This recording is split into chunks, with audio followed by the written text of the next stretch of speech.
Wade Robson.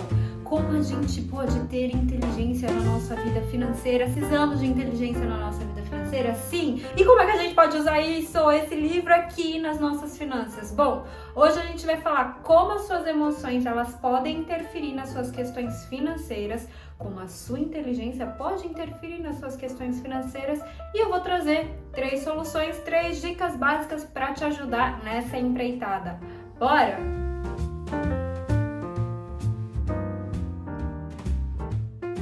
Eu sou a Mandiano e hoje a gente vai falar sobre esse livro aqui, mas com foco na sua vida financeira. Então, por que pessoas inteligentes cometem erros idiotas? Bom, esse aqui é um livro, ele é um pouco extenso. Na verdade, assim, ele é um pouco denso, ele não é grande em quantidade de páginas, mas ele é um pouco denso, porque ele fala de muitos estudos. Então, assim, se você não tem o costume de ler um livro que fica falando de acordo com o estudo tal, que viu isso, isso e isso, e várias pessoas estavam lá no estudo tal, você pode achar um pouquinho maçante, mas deixa eu te contar, eu acho que vale a pena, viu?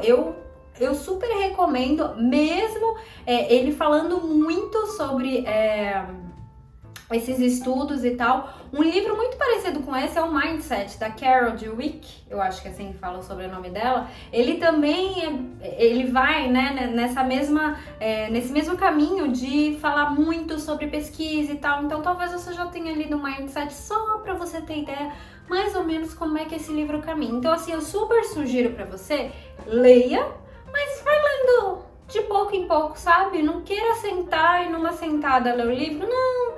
Lê um capítulo num dia, 2, aí depois você volta, tá? Eu acho que esse pode ser um bom movimento, porque é um livro que vale a pena ser lido sim, porque ele vai te dar, várias ideias, vários cliques, vários insights, então eu acho que vale a pena. Bom, vamos falar sobre o nosso primeiro tópico, que é como as emoções influenciam na sua vida financeira. Ai, Amanda, mas eu sou uma pessoa muito racional, eu sou super racional, ainda mais com a minha vida financeira. Na minha vida financeira são números são exatos, e aí eu sou exato. Deixa eu te contar, só que não, né? Só que não. E aí é interessante até você ler o livro para você se aprofundar nesse tema de emoções, tá? A gente vai aqui falar um pouquinho sobre 3 questões emocionais que são faladas no livro, e a gente vai voltar para sua vida financeira, mesmo no livro eles falam muito mais, tá bom? Bom, a primeira questão emocional é a avareza cognitiva. O que significa isso? É a gente dar muito valor para a nossa intuição no momento em que a gente precisava dar valor para a nossa razão, para uma parte mais analítica. Ai, Amanda, mas eu super dou valor para minha intuição, ou então eu super só dou valor para minha razão. E como é que a gente faz? E como é que a gente fica? Bom, então, seguinte. A nossa intuição, dependendo de como você enxerga a intuição, né? Porque você pode ter uma visão mais espiritualista do negócio, mas aqui a gente vai falar um pouco mais da neurociência do nosso cérebro. O nosso cérebro, ele registra todas as coisas que acontecem e a gente, sem ter consciência, o nosso cérebro já meio que joga uma coisa ali e a gente chama isso de intuição. Acontece que nem sempre essa intuição ela tá muito certa, porque a gente vive situações diferentes que são parecidas e o nosso cérebro, na tentativa de armazenar energia, ele fala, segue por esse caminho, né? Ao invés de você parar para pensar. E é claro, não dá pra gente parar o tempo todo e pensar e falar, meu Deus, e agora? Caminho A, caminho B, né? Mas é interessante quando são coisas importantes que você tem esse discernimento. Ou então que você pare um dia na sua semana ou no seu mês para pensar sobre suas questões financeiras, e aí você já tem maior clareza, e no momento da decisão, do momento de compra ou não de alguma coisa, você já sabe mais ou menos por qual caminho seguir, quais valores você precisa estar ali em consonância, né? Eu digo valores de princípios seus, aquilo que é importante para você. Então, super sugiro que nesse momento, ou daqui a pouco, você pode esperar o vídeo acabar, você pode dar um pause e ir lá e pegar um caderninho e escrever o que é importante para você nesse momento. Nossa, para mim é importante viajar todo ano, para mim é importante ter uma casa, para mim é importante, enfim, o que for importante para você, né? Na sua compra, você vai questionar se aquela compra que você está fazendo, por exemplo, ela condiz com aquilo que você quer. tá? E isso vai te ajudar a diminuir essa questão da intuição, do impulso, para uma coisa mais racional. E aí você pode me falar, mas Amanda, é que a minha intuição, ela vem no momento de ou venda de ação, ou comprar alguma coisa que tá na promoção e tal. Bom, de novo, a pergunta que você vai fazer é, isso condiz com aquilo que você quer? Né? Isso tá te levando para mais próximo daquilo que você deseja? Se sim, se essa promoção que tá lá tá te levando para o lugar que você quer, ótimo. Agora, se não, você não tá sendo muito racional, não. Certo? Bom, vamos falar da segunda parte da questão das emoções. No livro ele dá o nome de cognição quente. A cognição quente é a gente estar lá no meio das nossas emoções, querendo resolver as coisas. Eu gosto muito do exemplo do supermercado porque eu acho que quase todo mundo já viveu esse exemplo na vida. Então pensa, você vai no mercado varado de fome. O que vai dar? A sua conta que era para dar R$100, ela vai dar 500, porque você vai achar tudo gostoso, você vai ter vontade de comer tudo, você vai querer tudo, né? Você não vai ter nem discernimento com relação a preço, nem do que você precisa e nem se aquilo faz parte da sua dieta ou não, né? Se é saudável, se não é, se você tá comendo aquilo ou não. Você vai simplesmente pegar todas as coisas que vir na prateleira. Então, isso também funciona com todas as outras coisas da nossa vida financeira. Às vezes a gente tá lá no momento super envolvido numa situação de estresse na vida, numa situação de felicidade, de tristeza, de frustração, enfim. E a gente vai descontar onde? No nosso cartão de crédito. É isso, né? Então é muito importante a gente observar esses impulsos que a gente tem. E, na verdade, no momento do impulso vai ser muito difícil, né? E é por isso que é importante ter aquele momento em que você vai voltar e vai olhar o que você gastou, deixou de gastar, porque é possível que aí você fale, acho que eu não precisava, né? O que tá acontecendo comigo nessa semana que eu comprei uma coisa que eu não precisava? Será que eu tô estressado? Será que eu tô tentando encontrar prazer em alguma coisa que não vai me trazer prazer? Na verdade até vai, né? Mas é um prazer tão rápido. E aí eu já vou buscar alguma outra coisa para me dar prazer. Enfim, então é muito fundamental a gente olhar para o nosso lado emocional quando a gente está falando de dinheiro, tá? E de novo, eu quero deixar bem claro, nós somos seres emocionais. E a partir do momento que você, eu e o mundo inteiro entende isso, a gente fica muito mais racional. Porque essa é a nossa natureza, a emoção é a nossa natureza. Então, quando a gente aceita isso, e eu sei que nem sempre é fácil aceitar, eu levei um tempo, né? Enfim, mas depois que a gente aceita, a gente consegue lidar com isso. Enquanto a gente não assume a situação, a gente vai lidar com o quê? Não é mesmo? Bom, a terceira parte desse tópico emocional, o livro dá o nome de ignorância estratégica. E aí, sabe o que você faz? Você ignora o assunto. Você não faz a planilha ou você não faz nenhum tipo de controle de gasto. Ou você nem olha para sua fatura do cartão de crédito. Ou você nem olha para sua conta no banco. Por quê?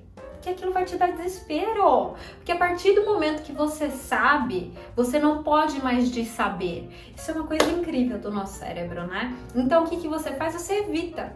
E aí essa ignorância você pode dizer que é uma bênção, né? Porque ela não vai te trazer nenhuma dor de cabeça. Entretanto, as consequências elas não vão ser tão gostosinhas assim. Então, é uma ignorância que é uma bênção? Depende.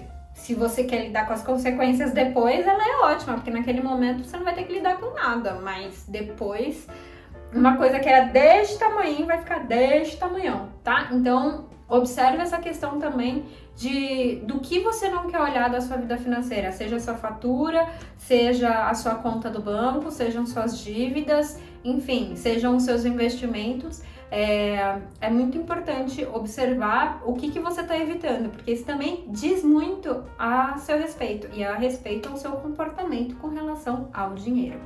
Bom, vamos para a segunda parte desse vídeo, o segundo tópico, e nesse tópico a gente vai falar um pouquinho sobre como a inteligência ela pode te atrapalhar. Sim, meu querido, você acha que você é uma pessoa super inteligente, super plena, maravilhosa, uhul! Tá, você pode até ser, mas o que acontece? No livro, inclusive, ele fala bastante sobre como a inteligência ela pode ser um fator que dificulta a nossa vida. Por quê? Porque você vai buscar motivos e você, como uma pessoa inteligente, você vai encontrar justificativas que deem base para aquela sua decisão que você tomou e que talvez não seja a melhor decisão do mundo. Então, é muito melhor que a gente reveja as nossas decisões, questione, observe e pergunta de novo e olha a nova perspectiva, enfim, do que a gente ficar atrelado a ela e ficar buscando um monte de justificativa que mantém a gente no mesmo lugar. Vou dar um exemplo. Vamos supor que tem uma pessoa que você considera que ela é super inteligente, ela faz parte de um grupo de diretores, enfim. Ela só se cerca de pessoas que pensam exatamente como ela. E aí, ela só consegue encontrar coisas que ratificam aquilo que ela já pensa, entende? E aí, ela não consegue repensar aquilo que ela estava pensando anteriormente, porque tudo ao redor dela diz que ela tá certa. Então, ela não consegue dar 2 passos para trás. E às vezes a gente faz isso na nossa vida. Então é muito importante que você observe se você não tem feito isso aí com o seu dinheiro, onde você está colocando seu dinheiro, o que você está comprando, porque às vezes você está criando justificativa por uma coisa que você não precisa, mas como você é uma pessoa muito esperta, seu cérebro tá aí, ó, criando a justificativa, falando compra, compra, compra, compra, e você acaba comprando e no final era uma coisa que você nem queria tanto, que nem precisava e se enrolou aí numa dívida, tá? E o terceiro tópico que eu quero conversar com você hoje é como então a gente encontra saída para isso, tá? E eu vou trazer 3 orientações para você hoje. A orientação número 1 que a gente vê aqui nesse livrinho se chama atenção plena. Eu sei, talvez você não seja a pessoa que queira praticar mindfulness, que queira meditar, que não tem tempo para meditar, é uma pessoa muito, muito atarefada, ou que isso é uma coisa muito esotérica, que isso não tem nada a ver, não sei o que e tal. Ó, só fazendo um parênteses aqui, eu tive aula de mindfulness na faculdade como uma optativa e sabe onde? Que faculdade estava dando essa matéria? Era justamente a Faculdade de Administração e Economia de Ribeirão Preto. Eu faço faculdade na USP, mas aí eu fiz essa optativa em outra faculdade, né? Que a USP é uma universidade, ela tem várias faculdades dentro dela. Minha faculdade é a Faculdade de Letras. Não só letras, né? A FEFELESH. Mas eu fiz essa matéria optativa na Faculdade de Administração e Economia de Ribeirão Preto. Então, assim, né? Sim, mindfulness tem tudo a ver com estratégia, gestão e dinheiro, gente. Então, por quê? Que a partir do momento que você pratica atenção plena, você consegue prestar atenção no seu corpício. E seu corpício diz muito a respeito das suas emoções. E aí, lembra que eu falei lá no começo sobre emoção? Então, a atenção plena te ajuda a identificar essas emoções, o que está acontecendo. A gente não teve uma educação emocional lá grande essas coisas. Então, a atenção plena, ela vai te ajudar a falar, ó, teu corpo tá estressado. Talvez porque teu corpo tá estressado, você vai passar o cartão de crédito aí só para dar aquele desestresse. Que não é real, porque depois a conta vai chegar e aí você vai ficar mais estressado, né? Bom, a nossa segunda orientação, nossa segunda diquinha aqui pra você é a bússola emocional. E o que é a bússola emocional? É a gente não só sentir no nosso corpinho o que tá acontecendo, mas nomear, dar nome sim aos bois. E eu sei que talvez o seu vocabulário emocional não seja lá grande coisa. Aqui no canal tem um vídeo falando sobre o livro Comunicação Não Violenta. E, gente, no livro Comunicação Não Violenta tem um dicionário de emoção ali. Então, se eu fosse você, dava uma olhada no vídeo, entendia um pouco sobre comunicação violenta, porque a gente entender o que está sentindo faz toda a diferença. No livro aqui, ele apresenta a pesquisa que fala quanto mais a gente consegue ser específico no que a gente está sentindo, melhores decisões iremos tomar. Então não basta eu dizer assim, estou bem ou estou mal. Não, isso é uma coisa além, sabe? Mais especificazinha assim, ó, vamos pensar, nossa, eu tô bem, então tá, o que eu posso estar? Será que eu tô feliz? Tá. Mas será que eu tô realizada? Acho que eu tô mais próximo disso, mais realizada do que feliz. Será que eu tô satisfeita?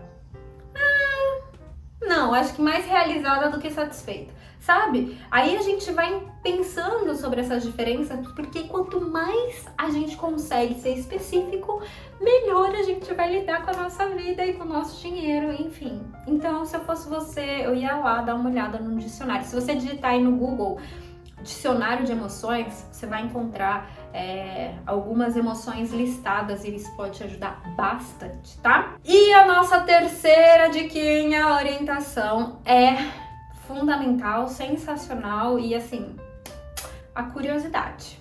Sem curiosidade, gente, a gente tem que ser curioso para entender, para perguntar o que a gente está fazendo, para a gente desenvolver o pensamento reflexivo, o pensamento crítico, enfim, pode dar o nome que for. Se você não tiver curiosidade, se você falar, tá bom, eu aceito, eu tô cansada, que preguiça, eu não quero, fica muito complicado. E é muito importante a gente lembrar que nós nascemos curiosos, todo mundo aqui nasceu curioso, curiosos, nascemos. Então, o que aconteceu no meio do caminho que você perdeu a sua curiosidade? Não é que você nasceu sem isso, não. Quando você era criança, você perguntava um monte de coisa, você enfiava o dedo porque você queria saber o que ia acontecer, você se jogava para ver se você ia cair, ia se machucar, enfim. Você era sim uma pessoa curiosa e curioso. Alguma coisa pode ter acontecido, por exemplo, questões da escola que vão dando uma podada na gente, questões familiares, né, de crença que você ouviu e que isso pode ter pegado por aí, enfim, coisas particulares que podem ter acontecido e terem minado a sua curiosidade, mas é bom a gente reviver e o vídeo de curiosidade fica para um outro dia, mas é fundamental que sim, você desenvolva a curiosidade, tá? Bom, eu espero que você tenha gostado desse vídeo. O livro, ele é para pessoa que quer pensar de um outro jeito, que quer sair da caixinha, que quer ser mais sábio do que inteligente, que quer usar, né, a inteligência que tem através dos livros que desenvolveu, mas na prática. Então, se você tá buscando isso, super recomendo o livro. Agora, se você quer ficar na mesma, não quer sair da sua zona de conforto, nem se deu trabalho, porque o livro é para quem quer sair, tá bom? Eu espero que você tenha gostado do vídeo. Não esquece de deixar seu like se você gostou, comentar se esse vídeo fez sentido para você. E lembrando, tem vídeo aqui no canal toda segunda, quarta e sexta. Então, se eu fosse você, eu me inscrevia no canal para receber a notificação toda vez que um vídeo novinho sai, tá bom? Muito obrigada, a gente se vê no próximo vídeo na sexta-feira. Um grande beijo, até mais. Tchau, tchau!